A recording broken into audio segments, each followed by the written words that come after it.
আসসালামু আলাইকুম, আমি শাহর হাসান আপনাকে আজকে ভিডিওতে স্বাগত জানাচ্ছি। আজকে 27 জুলাই, আজকে 28 জুলাই 2024। আজকের বাজার পর্যালোচনা এবং কয়েকটি গুরুত্বপূর্ণ নিউজ আপনার সামনে হাজির হলাম। তো আজকে সপ্তাহের প্রথম দিন, আশা করেছিলাম মার্কেট পজিটিভ হবে, কিন্তু দুর্ভাগ্য সপ্তাহের শেষ দিনে মার্কেট অনেক পরিমাণে ভালো হওয়ার পরে আজকে সপ্তাহের প্রথম দিনে আমরা দেখতে পেলাম মার্কেট আবার অনেক পরিমাণে মাইনাস হয়েছে। এটা আসলে কাম্য ছিল না, কারণ দেশের পরিস্থিতি এখন কিছুটা হলেও স্থিতিশীল বলা যায়। সেই ক্ষেত্রে মার্কেট আজকে পজিটিভ হতে পারতো, তবে হয়নি, দুর্ভাগ্য।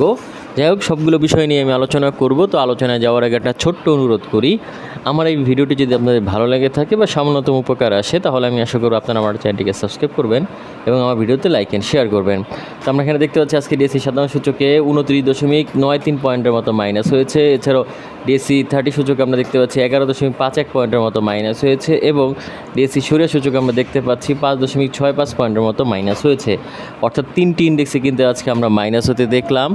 এবং আমরা যদি এখানে ইন্ডেক্স মুভারটা যদি খেয়াল করি, তাহলে দেখতে পাচ্ছি আজকে খান ব্রাদার্স তারা এখানে 3.5 পয়েন্টের মতো আপ করেছে। এছাড়াও লিন্ডেভিডি তারা 2 পয়েন্টের মতো আপ করেছে। এবং আমরা যদি এখানে খেয়াল করি, জিপি তারা 1.5 পয়েন্টের থেকে কিছুটা বেশি আপ করেছে। এখানে হাইডেলবার্গ সিমেন্ট এবং আইএফআইসি ব্যাংক এরা মোটামুটি আমরা দেখতে পাচ্ছি 1 পয়েন্টের থেকে বেশি কিন্তু আপ করেছে।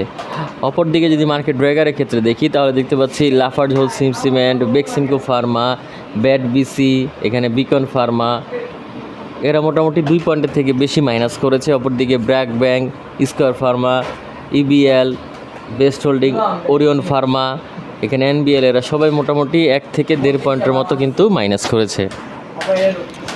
যাই হোক, এরপর আমরা এখানে দেখছি ট্রেড স্ট্যাটিস্টিক্স। এখানে আমরা দেখতে পাচ্ছি যে আজকে মোটামুটি 88টি শেয়ার আপ হয়েছিল, অপরিবর্তিত ছিল 43টির এবং পতন ঘটেছিল 261টির।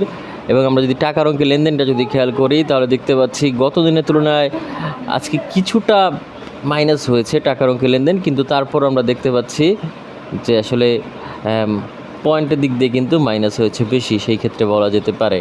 অর্থাৎ টাকার অঙ্কে লেনদেন যদিও অনেকাংশে যে ভালো হয়েছে তা বলা যায় না, বা আবার অনেক বেশি যে খারাপ হয়েছে তাও বলা যায় না। গত দিনের তুলনায় কিছুটা খারাপ হয়েছে বলা যায়। এর পরবর্তীতে আমরা যদি এখানে টপ গেইনার এবং লুজারের ক্ষেত্রে যাই, তাহলে দেখতেছি টপ গেইনার আজকে টেকনো ড্রাগ তারা বরাবরের মতোই হল্টেড হয়েছে। এছাড়াও ফার্স্ট প্রাইম মিউচুয়াল ফান্ড তারা মোটামুটি হল্টেডের কাছাকাছি হয়েছে আমরা দেখতে পাচ্ছি।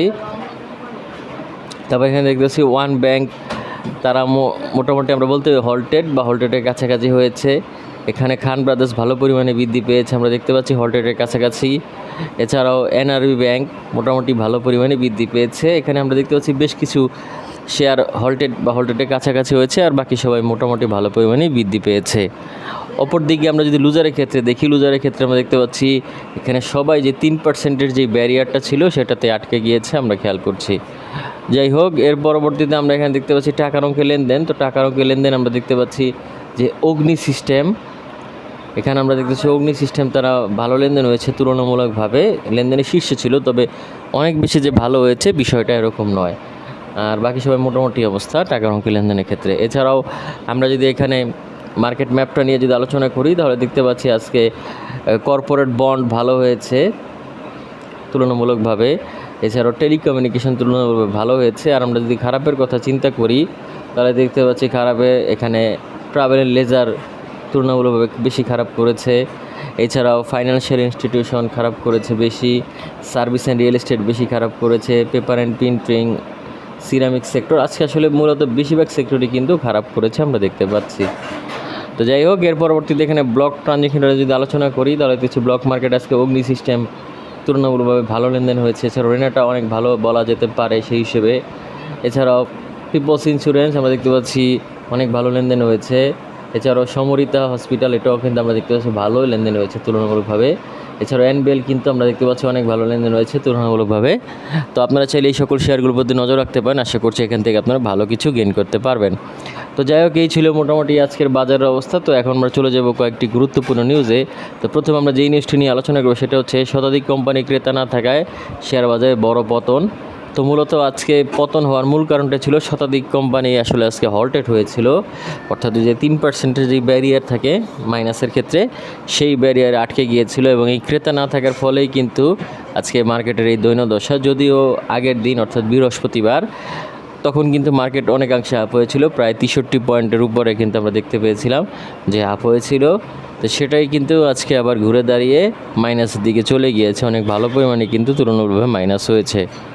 তো এই বিষয়টা আসলে সত্যি হতাশাজনক বা দুঃখজনক বলা যেতে পারে। তো আসলে দেশের এই ক্রান্তি লগ্নে সবচেয়ে বেশি এফেক্টেড হয় আসলে শেয়ার মার্কেট। তো সেটাই আমরা দেখতে পাচ্ছি, এখন আসলে ধৈর্য ধারণ করা ছাড়া কোনো উপায় নেই। যাই হোক, এর পরবর্তীতে আমরা দ্বিতীয় যে নিউজটি নিয়ে আলোচনা করব সেটি হচ্ছে ব্যাংক খাতের উত্থানের পরও উল্টো পথে শেয়ার বাজার। তো মূলত ব্যাংক হচ্ছে বড় মূলধনী কোম্পানি এবং তাদের যদি সামান্য পরিমাণ আপ হয় তাহলে সেই ক্ষেত্রে কিন্তু তারা অনেক বেশি পরিমাণ আপ করতে পারে মার্কেটকে। কিন্তু আমরা আজকের দিনে দেখতে পেলাম ব্যাংক সেক্টর ভালো হওয়ার পরও কিন্তু মার্কেট তেমন একটা আপ করতে পারেই তো নেই, বরং আরও মাইনাস হয়েছে আমরা খেয়াল করেছি। তো সেই বিষয়টা আসলে একটু চিন্তারও বিষয়, কারণ এরকম একটি বড় মাপের শেয়ার যারা শেয়ার মার্কেটকে আপ করতে পারলো না, কেন পারলো না সেই বিষয়টা আমাদের আসলে দেখতে হবে। এটার মূল কারণটা আমরা দেখতে পাচ্ছি সেল প্রেশার, বা আমরা বলতে পারি বেশিরভাগ শেয়ারেরই হল্টেড হয়ে যাওয়া, অর্থাৎ বায়ার হোল্টেড হয়ে যাওয়ার ক্ষেত্রে মার্কেট কিন্তু এভাবে করেই আজকে আমরা কমতে দেখলাম। তো যাই হোক, এই হচ্ছে বিষয়। এর পরবর্তীতে আমরা যেই নিউজটি নিয়ে আলোচনা করব সেটি হচ্ছে 10 কোম্পানির ভারে শেয়ার বাজারে বড় পতন। তো মূলত আজকে 10টি কোম্পানি বেশি চাপ দিয়েছে শেয়ার মার্কেটকে, এবং এরাও কিন্তু অনেক বড় মূলধনী কোম্পানি। এজন্যই আসলে ব্যাংক কিন্তু সেভাবে করে আর মার্কেটকে ধরে রাখতে পারেনি। তো সেই 10টি বড় মূলধনী কোম্পানি কারা আমরা একটু এক নজরে দেখে নেই। তারা হচ্ছে, আমরা খেয়াল করছি এখানে, Lafarge Holcim, Beximco Pharma, British American Tobacco, Beacon Pharma, BRAC Bank, Square Pharma, Eastern Bank, West Holding, Orion Pharma ও ন্যাশনাল ব্যাংক। তো মূলত এই শেয়ারগুলোর মধ্যে বেশ কিছু বড় মূলধনী কোম্পানি রয়েছে, বেশ কিছু মাল্টিন্যাশনাল কোম্পানি রয়েছে যারা আসলে শেয়ার মার্কেটকে ব্যাপক রকমভাবে প্রভাবিত করতে পারে। তারা চাইলে অনেকাংশে পয়েন্ট আপও করতে পারে, চাইলে আবার অনেকাংশে পয়েন্ট মাইনাসও করতে পারে। তো সেটারই প্রভাব আজকে মার্কেটে আমরা দেখতে পেলাম। যাই হোক, এর পরবর্তীতে আমরা যে নিউজটি নিয়ে আলোচনা করবো সেটি হচ্ছে ব্লকে 5 কোম্পানি বড় লেনদেন। তো আজকে আমরা দেখতে পাচ্ছি যে ব্লক মার্কেটে 5টি কোম্পানির ভালো লেনদেন হয়েছে। তারা হচ্ছে Peoples insurance, Renata limited, National bank, Samriddha hospital এবং অগ্নি সিস্টেম। তো আপনারা চাইলে এই সকল শেয়ারের প্রতি নজর রাখতে পারেন। আশা করছি এখান থেকে আপনারা ভালো কিছু গেইন করতে পারবেন। যাই হোক, এর পরবর্তীতে আজকে দিনে সর্বশেষ যেই নিউজটি নিয়ে আলোচনা করব সেটি হচ্ছে রাইট ইস্যুর অর্থ শেয়ার বাজারে বিনিয়োগ করবে লিগ্যাসি ফুটওয়্যার। তো মূলত লিগ্যাসি ফুটওয়্যার হচ্ছে একটি চামড়াজাত উৎপাদনশীল একটি কোম্পানি। তারা মূলত আসলে চামড়াজাত প্রোডাক্ট উৎপাদন করে থাকে, সেটা হতে পারে জুতো বা এই টাইপের কোনো কিছু। তো সেই বিষয়ে আমরা দেখতে পাচ্ছি যে লিগ্যাসি ফুটওয়্যার কিন্তু তারা রাইট ইস্যু করে শেয়ার মার্কেট থেকে অর্থ উত্তোলন করেছে, এবং তারা সেই অর্থটা মূলত আসলে শেয়ার মার্কেটেই বিনিয়োগ করবে বলে তারা জানিয়েছে। তো এই বিষয়টা এক হিসেবে ঠিক আছে, আবার অন্যদিকে একটু চিন্তা করলে জিনিসটা অন্যরকম হয়ে যায়। সেটা হচ্ছে শেয়ার মার্কেট এমনিতে একটা ভোলাটাইল অবস্থানে রয়েছে, অর্থাৎ তেমন একটা উন্নত অবস্থানে নেই, এবং এই উন্নত অবস্থানে না থাকার ফলেও তারপরে যদি শেয়ার মার্কেটে বিনিয়োগ করে তাহলে এখান থেকে কিন্তু প্রফিট আসার সম্ভাবনা অনেকাংশে ঝুঁকিতে পড়ে যায়। অপরদিকে তারা যদি এই অর্থটা তাদের চামড়াজাত যে পণ্য রয়েছে সেই খাতেই বিনিয়োগ করতে পারতো, তাহলে আমি মনে করি যে শেয়ার মার্কেটের তুলনায় তাদের এই বিনিয়োগের ফলে আরও বেশি পরিমাণ প্রফিট গেইন হতে পারতো। তো সেই ক্ষেত্রে আসলে বিষয়গুলো আমাদেরকে ভাবায়, আমরা আসলে ভেবেচিন্তে দেখা উচিত বলে আমি মনে করি যে এই ধরনের শেয়ারগুলোতে আসলে বিনিয়োগ করা ঠিক হবে কি না, যদিও তারা ভালো পরিমাণ রাইট ঘোষণা করুক না কেন তারপরও।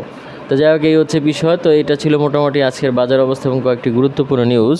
আশা করছি আজকের এই বাজার অবস্থা এবং গুরুত্বপূর্ণ নিউজ আপনাদের ভালো লেগেছে। যদি ভালো লেগে থাকে বা সামান্য উপকার আসে তাহলে আমি আশা করব আপনারা আমার চ্যানেলটিকে সাবস্ক্রাইব করবেন এবং ভিডিওতে লাইক এন্ড শেয়ার করবেন। তো যাই হোক, আজকের বিষয়টা কথা বলবো না, আজকে এখানেই বিদায় নিচ্ছি। আগামীতে দেখা হবে নতুন কোনো ভিডিও নিয়ে। সে পর্যন্ত আল্লাহ হাফেজ, আসসালামু আলাইকুম।